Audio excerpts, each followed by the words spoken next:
Oke, sekarang kita sudah ada di kabinnya Renault Triber tipe RXZ ya, RXZ tipe tertinggi. Dan saya mau coba bawa suspensinya ini.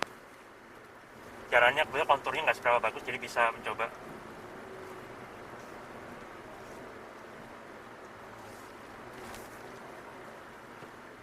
Nah ini, jalannya rusak sedikit, tapi coba.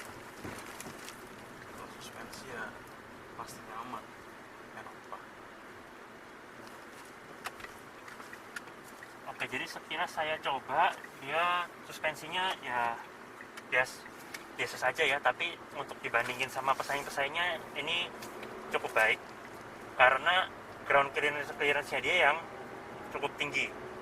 Jadi tidak bisa juga dibuat terlalu empuk, karena kalau ground clearance yang tinggi di setting terlalu empuk, suspensinya itu bisa limbung. Jadi untuk settingan suspensinya, bantingannya tadi saya coba di jalan yang konturnya agak rusak, itu masih nyaman walaupun dia agak stiff, tapi masih nyaman. Dia bikin stiff ya kembali lagi karena kalau terlalu empuk nanti limbung. Jadi mau tidak mau Renault harus menyetingnya sepertinya agak stiff sedikit supaya tidak limbung pengendaliannya, atau lagi saat kecepatan tinggi dan disalip dengan kendaraan besar di samping dengan kecepatan cukup tinggi, nanti anginnya bisa membuat ini limbung. Tapi ya untungnya suspensinya dia agak stiff sehingga tidak terlalu limbung. Habis ini radius putarnya bagus sih, ini untuk putar balik enak, radius putarnya bagus. Untuk pengendaliannya juga biasa aja ya, karena untuk suspensinya dia kan tadi nyaman, tapi karena dia di setting agak stiff yang tidak terlalu empuk itu, otomatis itu memperbaiki pengendalian. Jadi jika Anda ingin berkendara dengan salip-salipan di jalan raya, ini tidak terlalu mumpuni, tapi masih bisa kalau kecepatannya tidak terlalu tinggi ya. Setirnya juga enteng, tapi kalau Anda tambah kecepatannya, dia jadi semakin keras, jadi semakin berat. Dan kalau Anda sudah semakin pelan, jadi enteng lagi. Jadi ya so far dia pengendaliannya biasa-biasa saja, dan semakin kencang mobilnya dia semakin mengeras. Lalu mengenai akselerasinya, dia kalau misalnya di putaran bawah dia agak ini ya, jarak giginya tuh dikit-dikit, pendek-pendek. Jadi karena dia ini mesinnya selingkas 1000 cc 3 silinder, jadi kalau misalnya kita berhenti dari nol, dan kita mau tarik mobil ini, itu gigi satunya naiknya cepat sekali. Kayak ini, coba saya agak menepi dulu. Terus saya masukkan gigi satu. Nah, tuh. Baru 23-17 tadi udah sampai 4. Udah kayak hampir 4. Jadi ya memang dia rasionya kayaknya kecil, pendek-pendek untuk tarikannya. Lalu untuk urusan mesin, dia memang bukan yang terbesar di kelasnya ya, jadi untuk akselerasi memang tidak terlalu fantastis. Cuma saya coba kalau putaran tinggi. Oke, di putaran tinggi tenaganya lumayan terasa. Jadi Anda kalau mau mengharapkan akselerasi yang signifikan, yang enak, itu harus sampai RPM-nya agak tinggi ya, 3,5 sampai 4 gitu, dia tenaganya baru kerasa datang. Kalau masih di bawah-bawah itu, apalagi dengan rasio gigi yang pendek-pendek seperti ini, tidak bisa terlalu ganas untuk tarikan awalnya. Cuma tadi bantingan suspensinya sepertinya ini mantap ya, gak limbung. Jadi ya memang cukup terasa tadi ketika ada speed trap yang kecil-kecil, itu kerasa mantap mobil ini. Jadi mobil ini nyaman. Jadi memang untuk mobil ini sepertinya, kalau menurut opini saya ketika saya mencoba mobil ini tuh yang dikejar adalah untuk kenyamanan dan efisiensi. Jadi bukan memang untuk performa. Memang dia diciptakan bagi orang yang mencari kenyamanan untuk mengangkut orang banyak, dan bangku paling belakangnya itu masih manusiawi ya, jadi masih duduk, nggak sampai jongkok, dan headroomnya masih melimpah. Bantingan suspensinya empuk dan irit karena mesinnya hanya 1000 cc. Seperti itu. Peredaman kabin juga ya, kalau untuk suara dari luar sini sudah cukup meredam dengan baik ya. Cuma kalau Anda akselerasi agar di RPM tinggi, nah mulai RPM 3 suara baru mulai masuk. Tapi kalau Anda menjaga putaran mesin tetap rendah, saya rasa suara mesin tidak akan terlalu masuk, apalagi kalau Anda sudah menyetel musik. Suara mesin yang masuk itu bisa jadi tersamarkan. Ngomong-ngomong, ini head unitnya juga canggih, dia juga sudah support Android Auto dan Apple CarPlay ya. Dan ada, saya baca di internet ini ada fitur ketika Anda semakin mengebut, maka suara mesin kan masuk. Dan head unit ini bisa dengan secara otomatis mengeraskan suaranya, suara musiknya atau suara audionya, sehingga suara mesin itu jadi semakin samar dan suara audionya tetap jelas. Head unit ini secanggih itu untuk di kelasnya. Ini value for money yang bagus ya ketika Anda meminang mobil ini. Nah, 3,5 baru kerasa suara mesin masuk, tapi kalau di bawah itu, ini saya jaga di 2500, kabinnya sudah lumayan cukup kedap. Nah, karena ini mobil Eropa ya. Jadi ya, walaupun materialnya tidak terlalu tebal-tebal amat, tapi peredamannya sudah cukup bagus. Oke, setirnya ringan. Untuk suspensi juga nyaman karena dia ground clearance tinggi, ground clearance-nya 182 mm. Itu berarti mobil ini juga bisa dipakai untuk menyaingi Datsun Go Cross yang sudah tidak dijual lagi di Indonesia. Jadi mobil ini low MPV, muat orang banyak, nyaman, dan juga agak anti banjir juga karena dia tinggi. Jadi Anda bisa, hatinya bisa tenang kalau ada banjir. Anda tidak perlu terlalu takut untuk menerjang banjir karena ground clearance-nya juga, dia juga salah satu yang tertinggi di kelasnya ya. Ya Pak ya? Yeah. Tertinggi di kelasnya untuk ground clearance-nya, 182 mm. Dan karena ground clearance tinggi itu tadi, suspensinya empuknya juga tidak bisa terlalu empuk banget, karena kalau terlalu empuk dia bisa limpung. Jadi secara overall pengaturannya ini semua sudah pas, masih nyaman, ground clearance tinggi, jadi ala-ala SUV gitu, jadi nggak takut banjir, dan bahan bakarnya irit. Untuk pengendalian dalam kota ini bisa berapa? Konsumsi bahan bakarnya bisa 1 banding berapa? Untuk perkotaan? Iya, dalam kota. Kalau dalam kota 116, 115, 116. Dalam kota bisa segitu ya? Iya. Kalau nggak macet ya? Iya, kalau nggak macet. Tergantung penggunaan juga. Kalau pakai ngebut-ngebut ya pasti 116. Oh iya, pasti. Pokoknya pakai wajar lah ya? Pakai wajar. Sewajar-wajarnya aja, sewajarnya mobil ini. Mobil ini kan untuk nyaman dan efisiensi. Tidak seharusnya dipakai buat yang ngebut-ngebutan nggak karu-karuan gitu ya. Kecuali dalam tol itu. Oh iya. Nah itu kalau tol jadi berapa? Kalau untuk tol pasti lebih irit, soalnya kan pasti lebih stabil. Lebih stabil, kecepatan tinggi, putaran mesinnya rendah gitu. Jadi berapa? 120. Bisa 120? Bisa tembus 120. Wow. Terus ya, jadi kalau menurut Mas sendiri ini mobilnya pasarnya untuk siapa? Kalau untuk pasarannya ini pesaing di Kalia sama di Cigra kalau di Daihatsu. Oh, ya.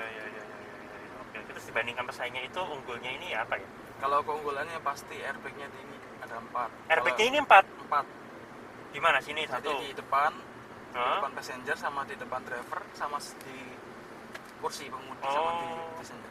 4, oke. Terus habis itu? Habis itu ini udah start stop engine. Ini ya? Terus habis itu? Engine-nya touchscreen dan support Android Auto dan Apple CarPlay. Dibanding kompetitor yang masih biasanya cuman radio, Bluetooth, habis itu nggak pakai ini start stop, airbag pun masih 2. Terus ada include roof rail oke, di atas ini ya. Roof railnya berfungsi kalau mau bawa barang. Sama ini juga kali ya, ruang belakang itu yang sangat luas, jadi memadai untuk orang dewasa gitu ya. Iya, headroomnya melimpah tadi dia belakang. Karena desainnya tuh belakangnya agak ada colokannya gitu ke atas ya. Sudah lagi keunggulan lainnya? Keunggulannya lainnya itu di belakang sensornya itu ada 3. Oh, sensor parkir ada 3. Sensor parkir 3, di pesaingnya cuma 2. Jadi semisal jalan 80 tuh ada alarm yang bunyi memperingatkan di head unitnya. Oke. Lalu bangku baris belakang itu juga Bisa dilepas. bisa dilepas, jadi menambah Bisa kapasitas dilepas. bagasi hingga 625 liter ya. 625 liter. Oke, baik. Beserta tadi ground clearance yang tertinggi di Ground kelasnya. clearance 182. Jadi lebih gak takut banjir lah dibanding kalau kita pakai kompetitornya ya. Ini lebih tenang kita kalau misalnya menerjang banjir karena ya ground clearance-nya tertinggi di kelasnya. Jadi ini ala-ala setengah SUV juga gitu ya. Makanya bisa menandingi Datsun Go Cross juga. Iya, ada sih. Oke. Walaupun ya banjirnya kalau terlalu parah saya nggak bisa juga. Cuma Iya, minimal masih mending lah ya. Ah. Kita agak tenang karena ini Tinggi. ground clearance-nya tinggi. Oke. Terus ini boleh minum round berapa? Kalau runnya sih, kalau bawaannya mintanya Pertamax biar performa mesinnya tetap terjaga. Oke. Buat top speed pun juga bisa nyampe. Bisa nyampe. Ah, Hmm.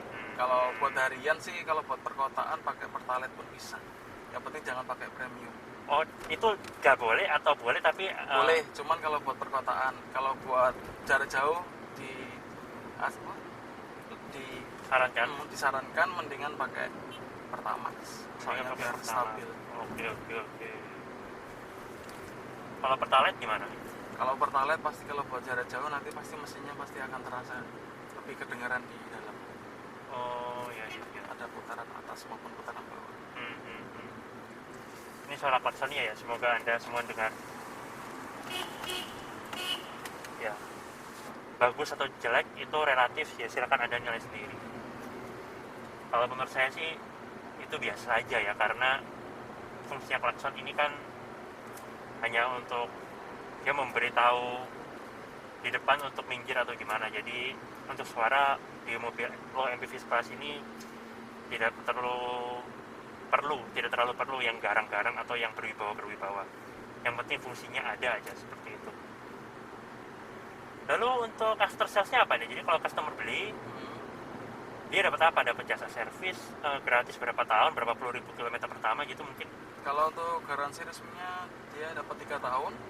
Untuk free jasa sama free spare part dia free 1 tahun 20.000 km. Free 1 tahun 20.000 km. 20.000 km. Oke. Terus dapat bonus buyback warranty, semisal belum ada setahun, kalau nggak nyaman ataupun ada keluhan, maksudnya nggak suka dengan unitnya, bisa dikembalikan khusus di Renault Cherry aja. Nanti kita beli kembali. Serius? Iya. Di buyback? Buyback garanti. Berapa lama? Khusus setahun 10 orang pembeli pertama. Oh gitu. Saya udah lewat belum 10 pembeli pertama? Ini udah pembeli yang ketiga. Ini udah pembeli ketiga? Oh. Jadi masih ada 7 orang pertama lagi. Per video ini tampil yang Anda nonton ini 7 ya? Iya. Nggak tahu lagi nanti kalau Anda nonton mungkin sudah lewat ya, berarti promo itu sudah tidak bisa Anda nikmati lagi. Oke. Ya. Lalu so far selama ini ya pastinya belum ada keluhan lah ya, karena mobil ini kan belum lama juga ya. Iya, belum lama. Baru datang lah. Baru datang? Iya, baru 2 bulan jalan. Baru 2 bulan jalan? Ya, oke. Jadi ini sebetulnya ya secara kalau misalnya dibandingkan sama variannya lain tuh gimana? Ini kan mobil tes kita ini kan RXZ. Varian lain gimana? Untuk varian yang satunya kan ada RXT. Itu yang tipe tengah. Yang paling kelihatan yang nggak ada engine start stop gitu aja ya. Nggak ada start stop. Habis itu velgnya dia pakai single tone. Habis itu nggak ada kamera mundur. Nggak ada rear defogger, nggak ada rear wiper. Habis itu airbagnya cuma 2. Tapi mesin sama. Mesin sama, 1000 cc 3 silinder. Sama suspensi juga sama semua ya. Suspensi sama. Cuma kuncinya dia kunci tusuk. Iya, kunci. Jadi nggak bisa mendekat, dia kebuka sendiri, menjauh dia kunci sendiri. Pakai kunci biasa. Selisih berapa itu harganya? Untuk yang tipe tengah 180.900, sedangkan tipe yang teratas yang manual transmission 187.900, selisih 7 juta. Selisih 7 juta. Kalau di bawahnya RXT ada lagi RXL ya? RXL, cuman RXL nggak tahu untuk masuk ke Indonesia apa enggak. Soalnya kan di India sana kan lagi dibutuhkan buat taksi. Oh gitu. Jadi belum masuk Indonesia. Jadi masuk Indonesia cuma yang tipe tengah sama yang tipe teratas. Jadi bagi Anda yang ingin cuma merasakan mendapatkan efisiensinya atau kenyamanan untuk penumpangnya karena bantingan suspensinya empuk, memadai, cukup. Tanpa fitur kemewahan-kemewahan yang lebih-lebih itu, Anda bisa menghemat sekitar 7 juta ya. Sekitar 7 juta dengan mengambil tipe yang di bawahnya ini. Gak ada engine start stop, kuncinya masih kunci tusuk, gak bisa walk away lock. Terus desain eksterior juga tidak secantik yang ini. Airbag hanya 2. Oke. Anda bisa menghemat 7 juta dengan tidak mengambil fitur itu. Oke, sekian test drive kami mengenai Renault Triber tipe teratas RXZ. Ya. Terima kasih sudah menonton.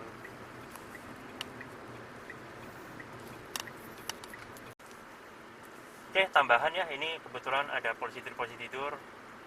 Saya ingin menunjukkan. Nah, bantingannya itu nyaman. Nih, dia kontur jalannya kan nggak seberapa bagus. Nah ini, nah tuh, nyaman, masih nyaman, cuma memang tidak terlalu empuk. Dan mengenai kesimpulannya adalah, kalau Anda tidak mementingkan performa, karena mesinnya ini kecil ya, kalau Anda tidak mementingkan performa, yang Anda incar dari membeli mobil adalah kapasitas penumpang, kepraktisan, kemungkinan kenyamanan penumpang, dan efisiensi bahan bakar, serta ingin tampilan eksterior yang masih modis, yang nggak ketinggalan zaman dan desainnya futuristik, ya istilahnya nggak jelek lah, bagus, keren. Mobil ini patut Anda pertimbangkan karena dia di belakang, desain belakangnya dia ada kayak coakannya, itu menambah headroom di baris ketiga, jadi penumpang baris ketiga itu nyaman. AC juga double blower sejati, adanya di pilar B, jadi anginnya bisa kena badan. Di belakang juga masih dapat blower lagi di atas, itu jadi sejuk ya penumpang baris belakang. Lalu bantingan suspensinya juga nyaman karena ground clearance-nya tinggi, Anda tidak takut banjir. Mesinnya 1000 cc, ringkas jadi irit, dan tampilan eksteriornya bagus, bisa saya bilang keren, dan sudah ada DRL-nya juga, LED di bawah. Jadi itu kesimpulannya, kalau itu yang Anda cari, mobil ini sangat kami rekomendasikan. Cuma jika Anda mengincar performa, mobil ini kurang karena mesinnya yang kecil. Tapi kembali lagi, itu demi ke efisiensinya, jadi performanya kurang, fun to drive-nya kurang, seperti itu. Terima kasih sudah menonton.